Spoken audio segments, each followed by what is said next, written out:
न मैं बातें बनाता हूँ न झाड़ी पे चढ़ाता हूँ, मेरा अंदाज ऐसा है मैं ऐसे ही पढ़ाता हूँ। मुझे मालूम है बच्चों को क्यों होती है कठिनाई, मुझे मालूम है बच्चों को क्यों होती है कठिनाई। जो अंग्रेजी से डरते हैं उन्हें पढ़ना सिखाता हूँ, जो अंग्रेजी से डरते हैं उन्हें पढ़ना सिखाता हूँ।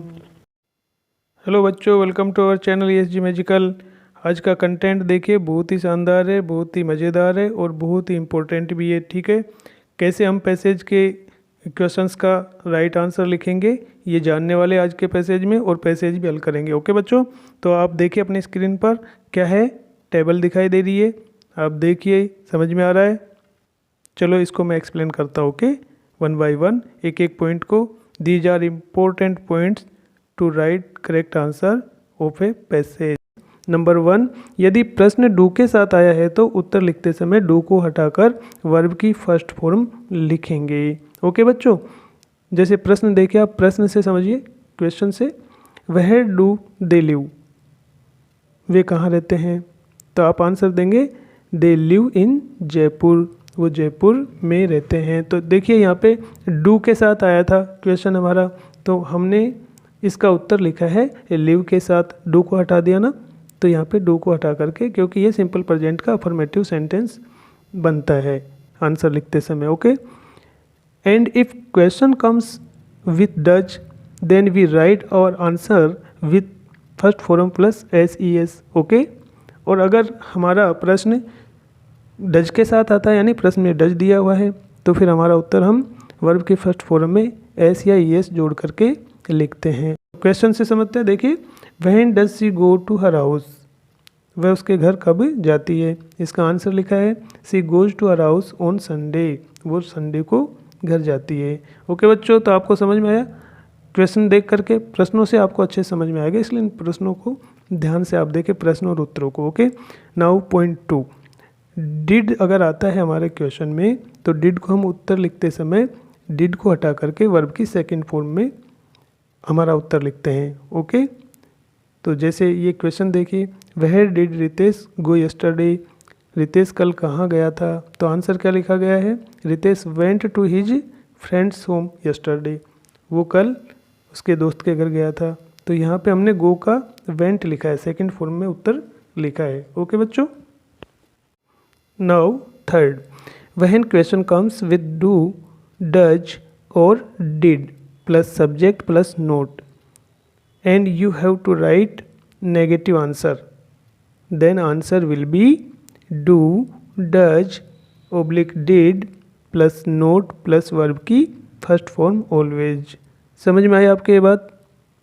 देखो, इसमें ये बताया है कि यदि हमारा प्रश्न दिया गया प्रश्न डू के साथ या डज के साथ या डिड के साथ सब्जेक्ट प्लस नोट यानी इंट्रोगेटिव नेगेटिव है, प्रश्नवाचक नकारात्मक प्रश्न है, जो डू डज डिड तीनों में से किसी एक के साथ है, और हमको उत्तर लिखना है नेगेटिव आंसर में, यानी नेगेटिव सेंटेंस के अंदर हमको आंसर लिखना है।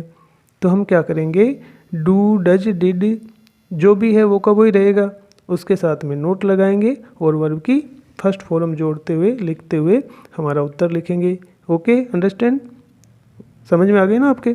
जैसे एग्जाम्पल देखिए, how many students do not come to school, उत्तर में कैसे लिखा है 5 students do not come to school. तो प्रश्न में हमारे डू नॉट कम आया था, उत्तर में भी हमारे क्या आया है, डू नॉट कम आया है। ओके, तो ये थोड़ा ध्यान रखेंगे। सेकंड देखिए, when does your mother not live at home, तो यहाँ पे डज आया है, क्वेश्चन डज के साथ आया है, इसका आंसर है my mother does not live between 10 to 11 AM, यानी 10 से 11 के बीच में माँ घर पे नहीं रहती है। तो ये डज वाला क्वेश्चन था, तो हमने उसका आंसर भी उसी तरह से लिखा है। Okay, does not live. अब देखिए question number third, who did not come yesterday, कल कौन नहीं आया था, तो उत्तर है अंकित या अंकिता, ओब्लिक लगा हुआ, ओब्लिक का मतलब होता है और, तो अंकित या Ankita did not come yesterday, यानी अंकित या अंकिता कल स्कूल नहीं आए थे।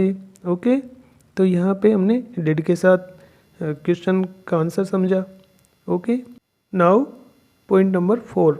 देखिए यहाँ पे आपको हिंट किया गया है, start your answer with because if the question comes with why. अगर आपका प्रश्न वाई के साथ आया है तो आप अपना उत्तर बिकॉज से शुरू कीजिए। ओके, सी एग्जाम्पल देखिए, why are you sad dear. Priya आप ऐसे उदास क्यों हो। Answer, because my book has lost, क्योंकि मेरी बुक खो गई है। Sometime why answered by to plus infinitive means to plus verb की फर्स्ट फॉर्म। ओके, समझ में आ गया होगा।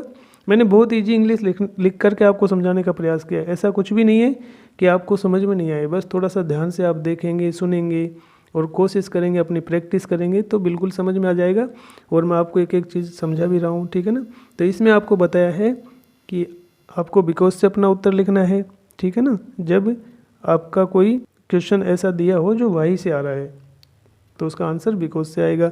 लेकिन कभी कभी क्या होता है कि आंसर टू प्लस इन्फिनेटिव के साथ यानी टू के साथ वर्ब की फर्स्ट फॉर्म से दिया जाता है। Okay, to understand more let's see this example. Okay, why do you see this channel. तुम ये चैनल क्यों देखते हो भाई। तो आंसर क्या लिखोगे, टू लर्न और रीड इंग्लिश।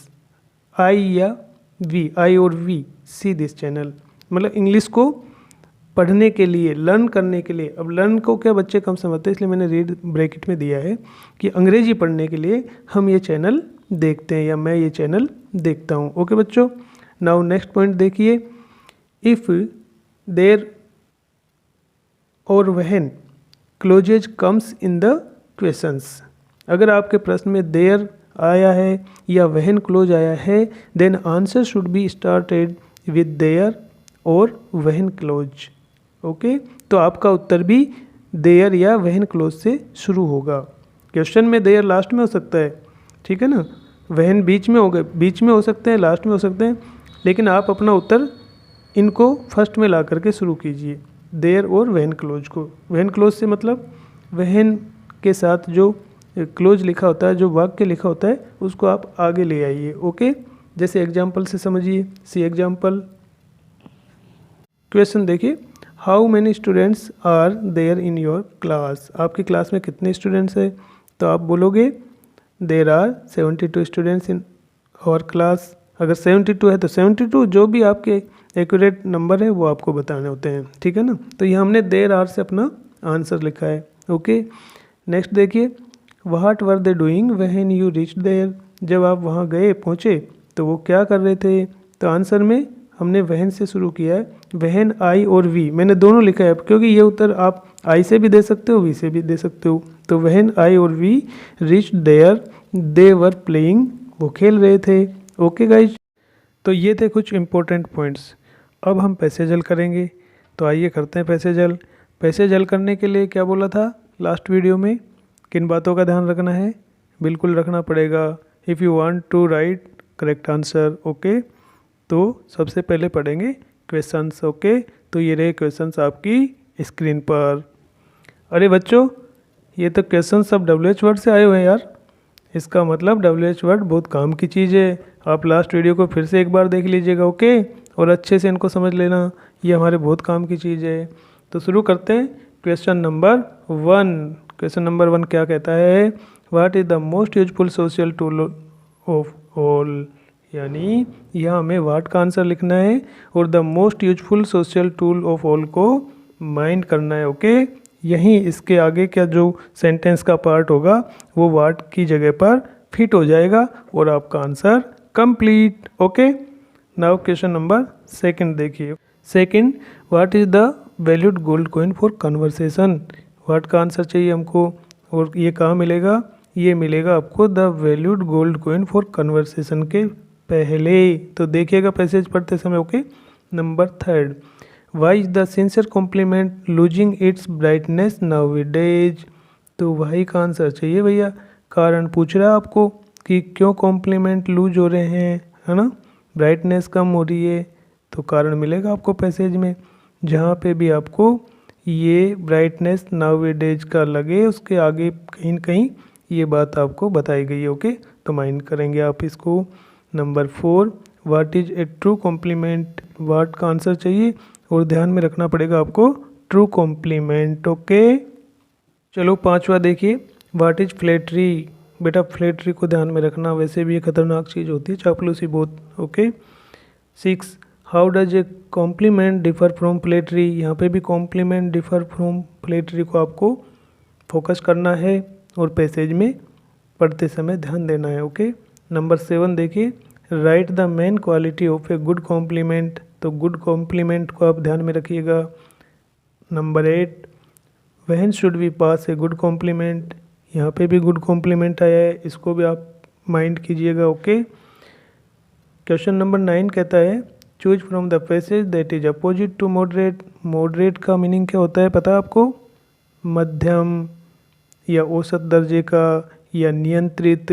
ओके, तो ऐसा कोई आपको लगे इसका अपोजिट वाला जो मध्यम नहीं हो, जो नियंत्रित नहीं हो, ठीक है, जो औसत की कैटेगरी वाला नहीं हो, तो उसको आप पकड़ लीजिएगा और इसकी जगह पर रखिएगा। ओके, नंबर 10 देखिए, लास्ट क्वेश्चन है, choose from the passage that means worry. Worry का मतलब होता है बेटा आपको, अब यार ये छोटे छोटे वर्ड थोड़ी समझाने के होते हैं, कोई आप 10th में 12th में पढ़ रहे हो, लेकिन फिर भी वरी का मीनिंग होता है चिंता।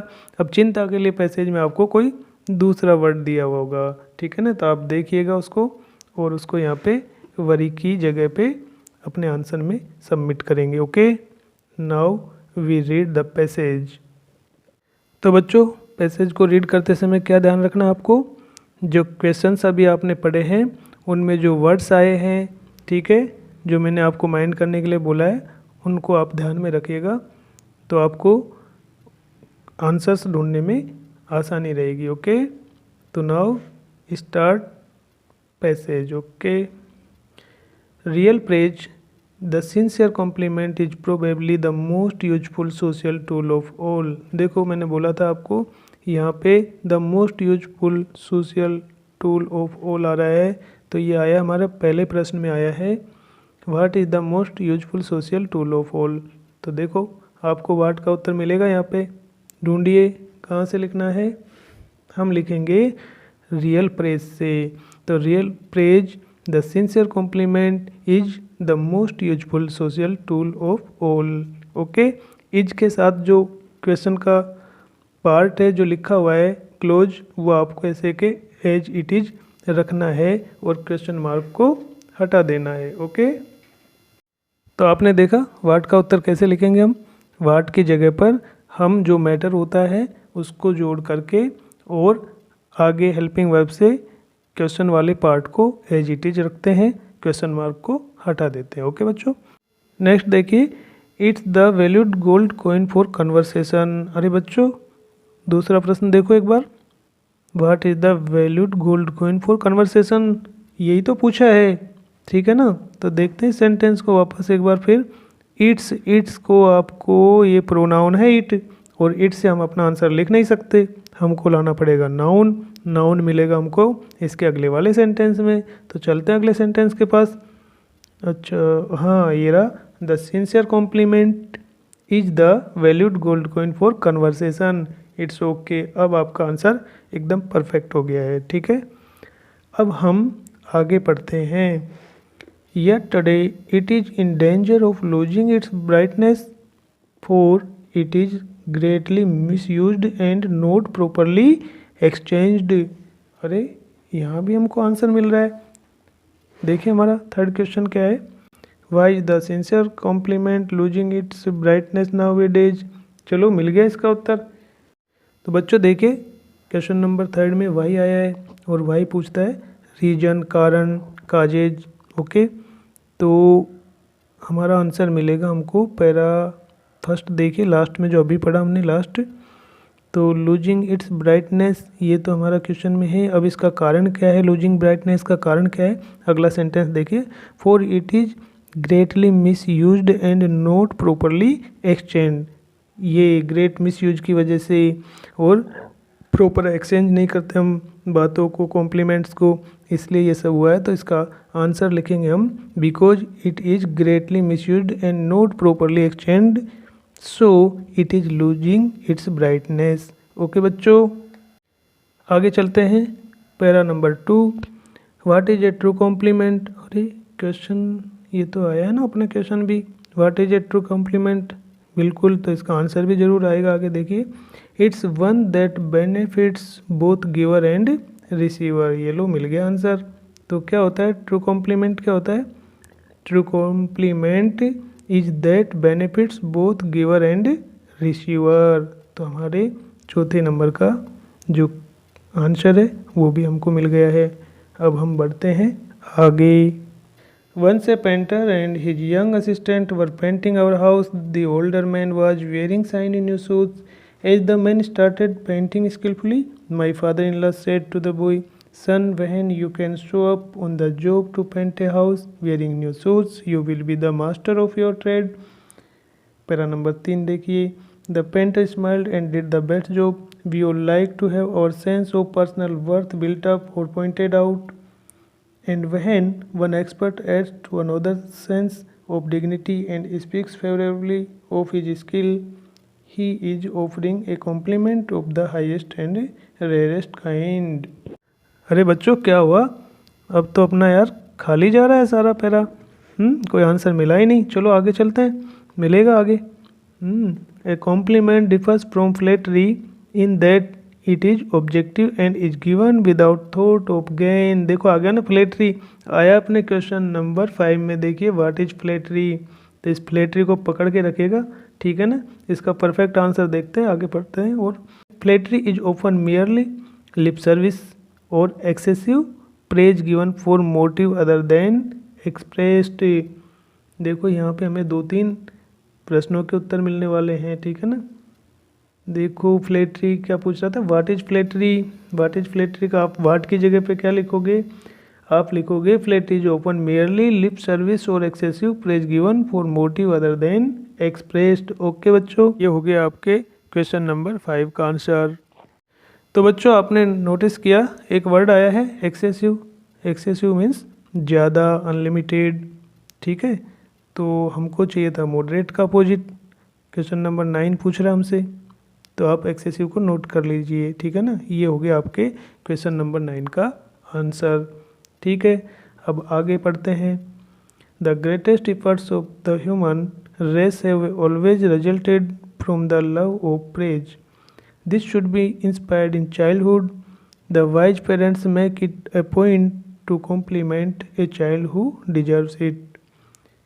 A woman I know has a 12 years old son who considers washing dishes for his mother a great honor.